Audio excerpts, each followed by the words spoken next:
अस्सलाम वालेकुम वरहमतुल्लाहि वबरकातुहू। जी बेटा, क्या हाल है? ठीक ठाक हो? हाँ जी बेटा, आज हम यूनिट नंबर 9 शुरू करने जा रहे हैं। एम एस एक्सेल स्प्रेडशीट जिसे बोलते हैं, ठीक है, जिसके अंदर हमारे पास हम शुरू करते हैं स्प्रेडशीट यूनिट नंबर 9। अच्छा, स्प्रेडशीट फर्स्ट में इसका थोड़ा सा तारुफ हो जाए कि स्प्रेडशीट यूज़ किस लिए की जाती है। बेटा याद रखिए, स्प्रेडशीट का बेसिक मकसद जो है ना वो कैलकुलेशन है, ठीक है।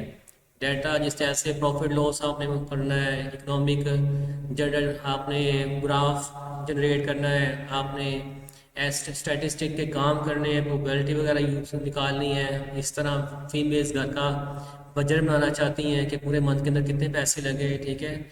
मीन जितने भी कैलकुलेशन के काम है ना वो सारे के सारे आपके स्प्रेडशीट में होते हैं, ओके।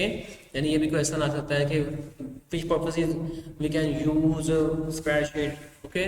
तो आप इसमें ये लिख सकती हैं कि प्रॉफिट एंड लॉसेस फाइंड करने के लिए, फिर इकोनॉमिक्स का जो ग्राफ है वो ड्रा करने के लिए, स्टैटिक की कैलकुलेशन करने के लिए, ठीक है।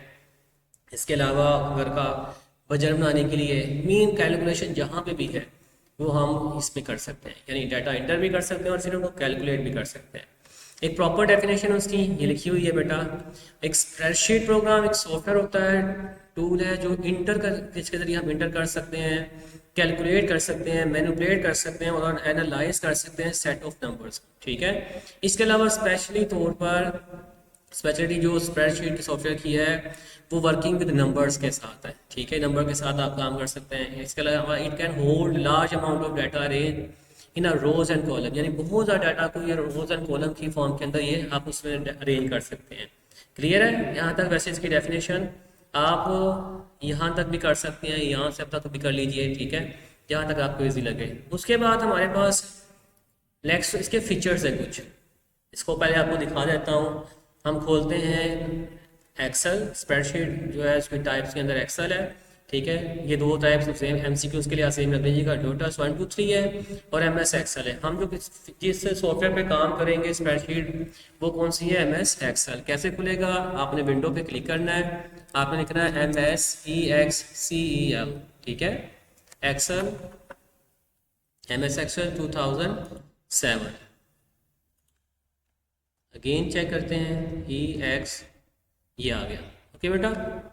ये सामने हमारे पास, इसे कहते हैं स्प्रेडशीट। और कौन सी वाली? ये माइक्रोसॉफ्ट एक्सेल है। क्लियर है बेटा? इसके अंदर सबसे पहला जो हमारा टॉपिक है, देखिए वो क्या है? Grid of rows and column.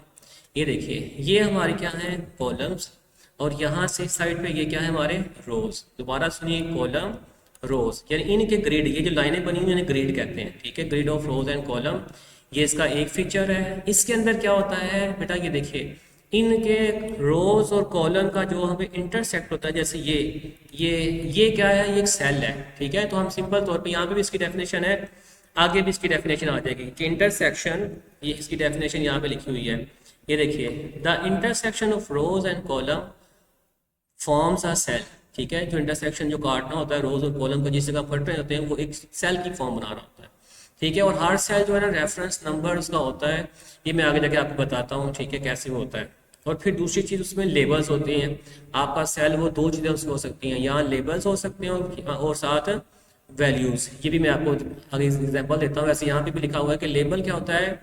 ये टेक्स्ट होता है, जैसे ग्रोस सैलरी, ठीक है, ये क्या है? लेबल है। जबकि अगर उसके आगे नंबर लिखा होता है, ग्रोस सैलरी है क्या, तो वो हमारे पास क्या है? उसका नंबर। यानी एक सेल के अंदर हम दो चीज़ें लिख सकते हैं, या लेबल या वैल्यूज, ठीक है बेटा। उसके बाद हमारे आते हैं फॉर्मूलाज, आपके जो है यहाँ पे लिखे जाते हैं, जहाँ मर्जी आप लिखें यहाँ पे ये शो हो जाते हैं, ठीक है। फॉर्मूला बेसिक तौर पर ये मैथमेटिकली जो रिलेशनशिप होती है उन सेल्स की, उनको परफॉर्म करने के लिए ये इस्तेमाल किया था। जैसे सम कर सकते हैं आप, ऐड कर सकते हैं, एवरी फाइंड कर सकते हैं, एक्सेट्रा, बेशुमार फार्मूलों के जरिए, ठीक है। नेक्स्ट फंक्शंस हैं। फंक्शंस जैसे मैंने भी आपको बताया, सम एक क्या है? फंक्शन है जो स्पेसिफिक टास्क परफॉर्म करता है, ठीक है। एवरेज का हम देखेंगे, क्लियर है। ऐसे बेशुमार, ऐसे इसके देखेंगे। नेक्स्ट कमांड, कमांड जो होती है ये मैनिपुलेट करती है वर्कशीट को और उसके कंटेंट्स को, यानी चेंज करने के लिए हम कमांड्स का इस्तेमाल करते हैं। ये आगे जाके इसको फर्दर डिस्कस कर लेंगे। आप टेक्स्ट की मैनिपुलेशन कर सकते हैं, यानी आप सम सिंपल टेक्स्ट मैनिपुलेट भी कैन आल्सो बी परफॉर्म, आप उसके अंदर डिफरेंट किस्म के स्टाइल लगा सकते हैं, साइज आप कर सकते हैं, बोल्ड कर सकते हैं, क्लियर है। और लास्ट में जब सारा काम कर लेंगे तो आप उसकी प्रिंटर के जरिए हार्ड कॉपी भी निकाल सकते हैं। ये हो गया बेटा आपके स्प्रेडशीट के फीचर्स। दोबारा सुन लें, ग्रिड है, ठीक है, सेकंड फार्मूलाज के सब पर काम करती हैं, वो फार्मूला लगते हैं फंक्शन के जरिए, फिर कमांड्स के जरिए, फिर टेक्स्ट के आप मैनिपुलेशन, उसका साइज वगैरह कर सकते हैं, फिर आप लास्ट में उसका प्रिंट दे सकते हैं। उसके बाद हमारे पास बेटा स्टार्टिंग टू यूज स्प्रेडशीट। अब आपने स्प्रेडशीट को यूज करना सीखना है तो आपको उसके इंटरफेस के बारे में नाउ हाउ होनी चाहिए, ठीक है बेटा। उसके मैं आपको दिखाता हूँ, ये देखिए ज़रा, ये स्प्रेडशीट है, ठीक है। इसके अंदर जो सबसे पहली इंटरफेस के लिहाज से बात करें तो ये हमारे पास क्या है, ये वर्कशीट्स हैं, ठीक है, इन्हें बोलते हैं वर्कशीट, या आप बढ़ा भी सकते हैं, क्लिक करेंगे तो ये बढ़ जाएगी, आप फिर क्लिक कीजिए ये बढ़ती जाएगी। जब अगर ये पूरी file as it is save कर दी जाए, इसे बोलते हैं, इसे बोलेंगे वर्क बुक। ये वर्कशीट्स हैं जो एक अदद बेटा वर्क बुक के अंदर डिफरेंट किस्म की आप शीट्स लगा सकते हैं, जैसे आप लगाएंगे स्टूडेंट की, फिर उसकी फीसिस की, फिर उसके रिजल्ट्स की, एक्सेट्रा, यानी एक ही फॉर्म के अंदर, एक ही फाइल के अंदर आप ये सारी शीटें लगा सकते हैं। जबकि ये पूरी फाइल जो कहलाएगी वो क्या है, वर्क बुक। और इसकी डेफिनेशन बेटा यहाँ लिखी हुई है, ये देखिए, ये यहाँ पर, ठीक है। Spreadsheet can actually work in a grid rows and columns called worksheet, यानी जिसके अंदर आप काम कर रहे होते हैं ना, तो वो हमारी वर्कशीट होती है। जबकि कलेक्शन ऑफ रिलेटेड वर्कशीट उन्हें वर्क बुक कहते हैं, यानी उनकी सारी की कलेक्शन जो है मिलकर इकट्ठा कर दें तो वो क्या बन जाती है, वर्क बुक। ओके बेटा, उसके बाद आपने इसके इंटरफेस के ऊपर आ जाना है, ये आपने इसके सारे चीज़ें याद रखनी है, जिसमें मैं आपको इधर से भी दिखा देता हूँ, ठीक है। हमारे पास क्या है, ये नेम बॉक्स है, फिर ये फार्मूला है, ये टाइटल बार है, उसके बाद ये मेन्यू बार है, इनके साथ अटैच इनकी स्टैंडर्ड बार्स हैं सारी, ठीक है। ये देखिए जहाँ आप क्लिक करेंगे उसकी स्टैंडर्ड बार खुल जाएगी। ये लास्ट टाइम जो आपकी बुक वाला मैंने आपको बताया था, ये उसने 2000 दिया हुआ है और मेरे पास इस वक्त 2007 चल रहा है, तो इसमें थोड़े ग्राफिक्स ज़्यादा है, नया एडिशन उसका, ठीक है बेटा। उसके बाद मैं बात कर रहा था, ये क्या हमारे पास सेल बॉक्स है, ठीक है। आप जिस भी सेल में क्लिक करेंगे उसका एड्रेस यहाँ पे शो कर देगा। ये एड्रेस क्या होता है मैं आगे जगह आपको समझाता हूँ। नेक्स्ट हमारे पास फार्मूला बॉक्स है, ये वाला, ठीक है, इसे फार्मूला बॉक्स कहते हैं। फिर मेन्यू बार, ये सारी वही जो जैसे वर्ड में थी, स्टैंडर्ड बार है। फिर फॉर्मेटिंग बार, फॉर्मेटिंग बार ये देखिए सारी फॉर्मेटिंग बार होम के अंदर है, तब ये लगा थी, ठीक है बेटा। उसके बाद हमारे पास ये एलिमेंट है कॉलम, ठीक है, ये रो है।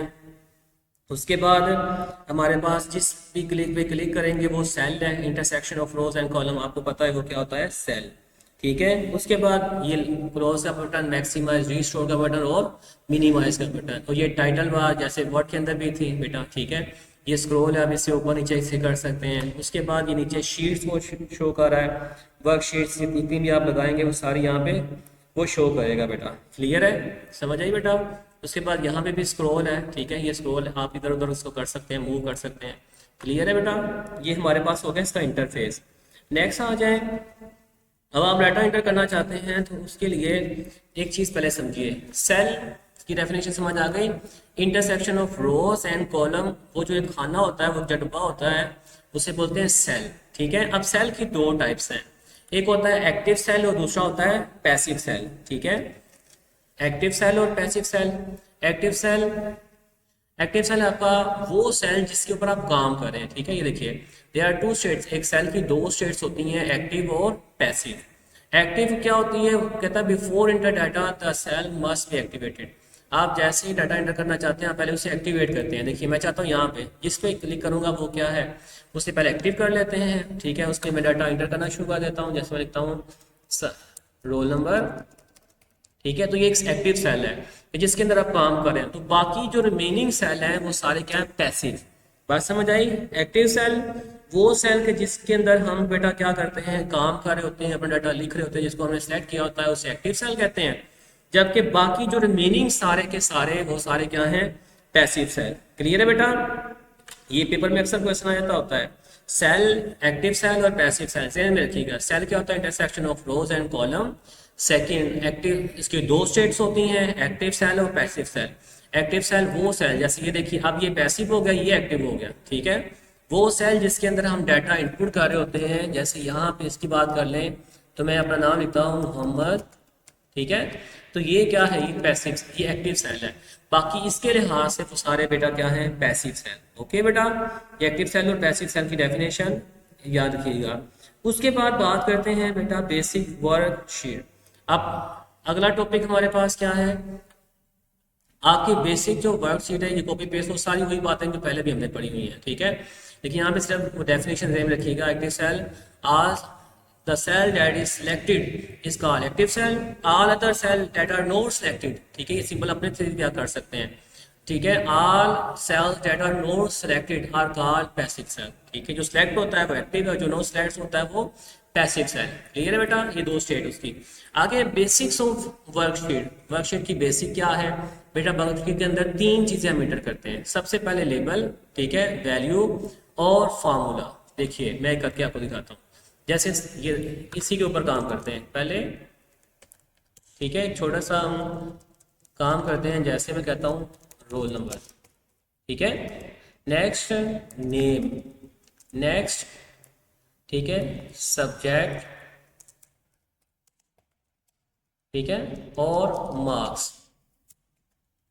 अब देखिए ये क्या है, ये लेबल, ठीक है। यहाँ पे 1 2 3 4, फिर इसके अंदर क्या है, ये सारी बेटा क्या हुई, ये हमारे पास लेबल है और ये उसकी वैल्यूज है। क्लियर है, लेबल और फिर उसकी वैल्यूज। यहाँ पे भी नेम डाल देते हैं, अली, ठीक है, रजा, बाकिर, सादिक। ओके बेटा, सब्जेक्ट मैथ, ठीक है, मैथ का रिजल्ट है ये, ठीक है। ओके,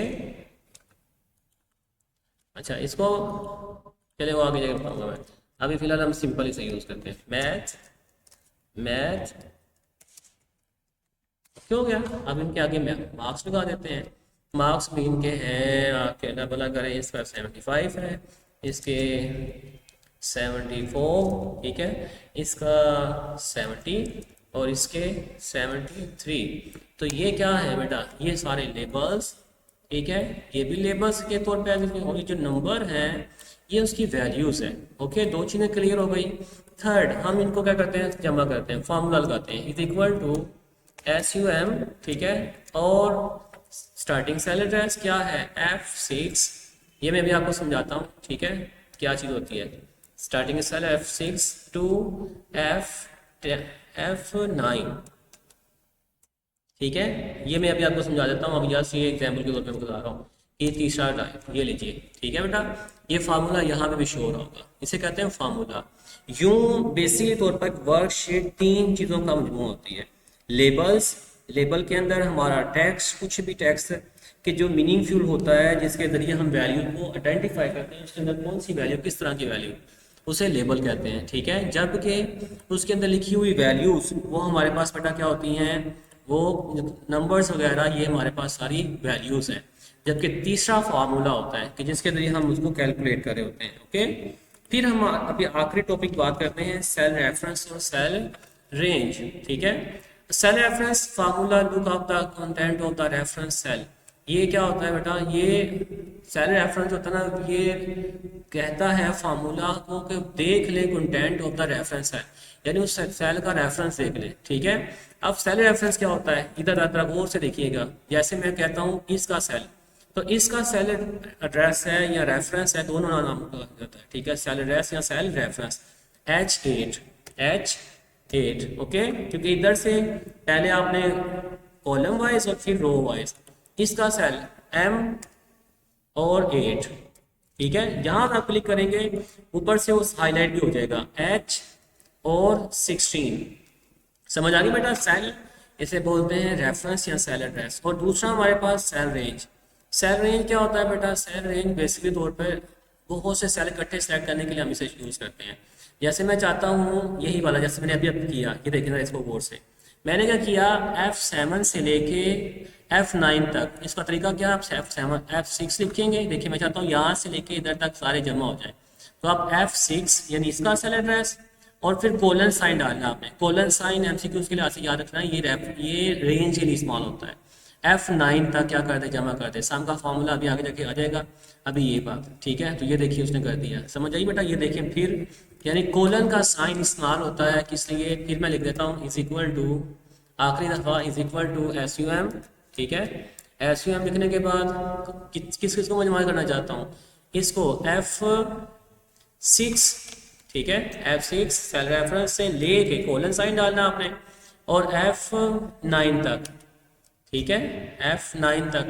तो देखिए जरा, जैसे मैंने ये लिखा वो खुद ही उसने बॉक्स बना दिया। अभी ये सिलेक्ट आप करें, मैं कहता हूँ इंटर कर दो। ये लीजिए बेटा, इसे बोलते हैं सेल रेंज, ठीक है। इसके अंदर मल्टीपल सेल्स आप क्या कर सकते हैं बेटा, सिलेक्ट कर सकते हैं। ओके, इंशाल्लाह अगले लेक्चर के अंदर इसके ऊपर फिर बोर्ड डिटेल आपको दूंगा। अपना ख्याल रखिएगा। अस्सलाम वालेकुम वरहमतुल्लाहि वबरकातुहू।